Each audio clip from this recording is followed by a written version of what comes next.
आकाशवाणी संबलपुर जुहार आंचलिक खबर पढ़ुछन तापस रंजन साहू। पश्चिम एशियानु लगी रही परिस्थिति लगी भिन्न भिन्न अत्यावश्यक दरबर महजुद के नेकरी मुख्यमंत्री मोहन चरण माझी गोटे उच्चस्तरीय समीक्षा बैठक करिछन। खासकरी परिस्थितिर फायदा नेकरी अत्यावश्यक दरबर कृत्रिम अभाव समस्यार मुकाबिला लगी सरकार तरफु निया जाइथिबार पदक्षेप बाबदे मुख्यमंत्री समीक्षा करिछन। बैठकर सूचना अनुसार राज्य इहादे दरकार हिसाबे भरपूर गैस और ईंधन अच्छे।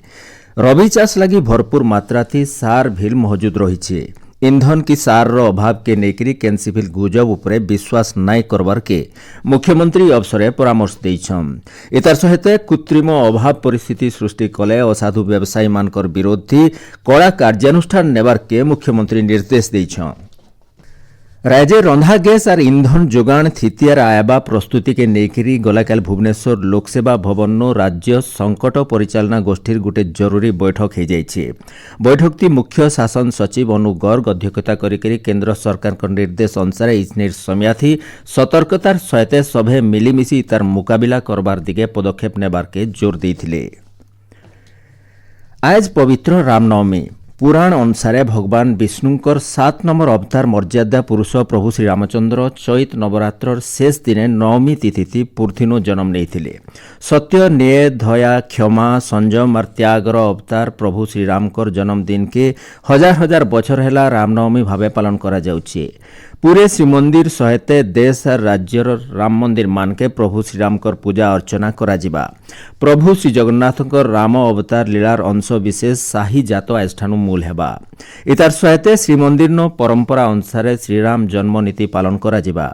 मध्याह्न धूप भोग नीति उठबार नु श्रीराम जन्म नीति शेष हेबार तक संजबेलर 5 बजे नु राति 10 बजे तक श्रीमंदिर नो सर्वसाधारण दर्शन आज बंद रहेबा। सेंता श्रीजीव मानकर रथयात्रा लगी रथ काठ चिरबारटा एष्ठानु मूल हेबा। रामनवमी अवसरे संबलपुर सहरे भिल गहल चहल बढ़ी जाइए। हनुमान जयंती समन्वय समिति और श्रीराम जन्मोत्सव समिति तरफु आज गोटे शोभायात्रा खेतराजपुर स्टेशन पाखु बाहरबा।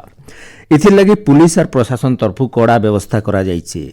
सारा शहर पुलिस छाउनी पलटि जाइथिबार बेलके संवेदनशील जगह मानके ड्रोन और सीसीटीवी कैमरा जरिए नजर रखा जाइए। ई अवसरे शहरे 30 प्लाटून पुलिस फोर्स मुतयन करा जाइए। प्रधानमंत्री नरेंद्र मोदी अब रविवार दिन सकाल 11 बजे आकाशवाणी मन की बात कार्यक्रम जरिए देश और दुनिया सारा लोकर संगे विचार विनिमय करबे। इटा तांकर 132 नंबर मन की बात कार्यक्रम हेबा। मन की बात कार्यक्रम आकाशवाणी और दूरदर्शन जरिए और AIR news website news on AIR mobile app थी प्रसारण करा जिबा। आकाशवाणी संवाद डीडी न्यूज पीएमओ ऑफिस और सूचना और प्रसारण मंत्रालय यूट्यूब चैनल थी तार सीधा प्रसारण करा जिबा। प्रधानमंत्री हिंदी अभिभाषण उतरु आंचलिक भाषा थी इतार प्रसारण करा जिबा। खराचुठी आगनु सबु सरकारी विद्यालय छात्र छात्री मानकु स्कूल पोशाक जुगै देबार लगी विद्यालय और गणशिक्षा विभाग तरफु गलाकाल जिलापाल मानकु निर्देश दिया जाइछे। ई बाबदे विभाग तरफु विज्ञप्ति बाहरिछे।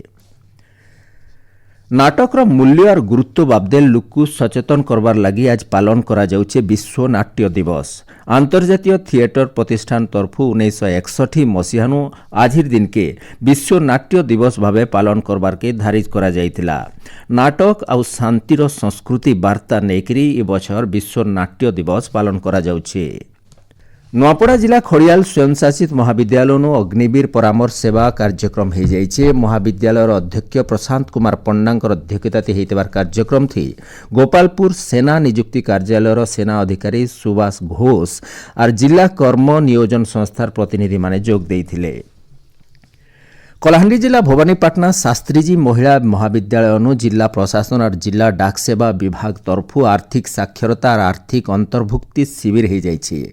यह अवसर जिला स्तरीय अधिकारी माने जोग देकरी आर्थिक साक्षरता साइबर अपराध बाबदे छात्र छात्री मानकु सचेतन करथिले।